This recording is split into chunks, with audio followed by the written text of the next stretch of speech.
പ്രിയമുള്ളവരെ, ഞാൻ ഹരീഷ് ആർ നമ്പൂതിരിപ്പാട്. അഹങ്കാരമരുതേ എന്ന കഥ കേൾക്കൂ.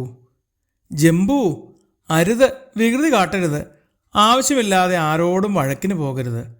അമ്മ പിടിയാന എപ്പോഴും കുട്ടിക്കൊമ്പനോട് പറയും.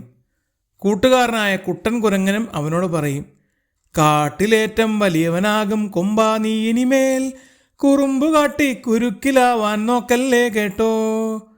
ജംബു തലകൊലുക്കി സമ്മതിക്കും. വീണ്ടും കുസൃതികൾ തുടരും.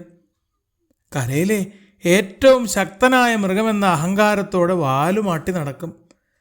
കാടുവിറപ്പിച്ചോടി വരുന്നേ വമ്പൻ കൊമ്പച്ചാർ, മാറി നടന്നാൽ ജീവൻ കിട്ടും അല്ലേൽ പണിയാവും.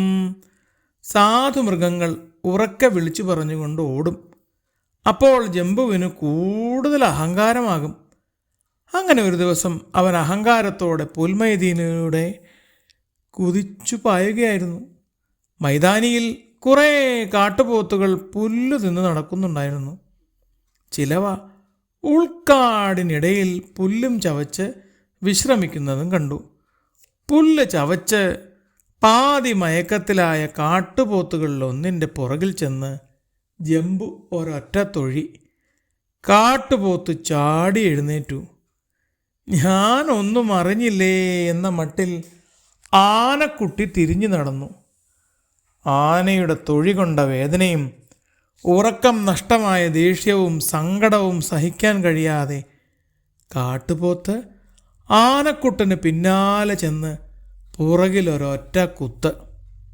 ജംബുവിന് വല്ലാതെ വേദനിച്ചു. അവൻ തിരിഞ്ഞു ചെന്ന് കാട്ടുപോത്തിനെ ആക്രമിക്കാമെന്ന് കരുതുമ്പോൾ നിരവധി കാട്ടുപോത്തുകൾ യുദ്ധസന്നദ്ധരായി കൊമ്പും കുലുക്കി വരുന്നത് കണ്ടു. ഭയന്നുപോയ ആനക്കുട്ടി വാലും പൊക്കി ഒരൊറ്റ ഓട്ടം കൊടുത്തു.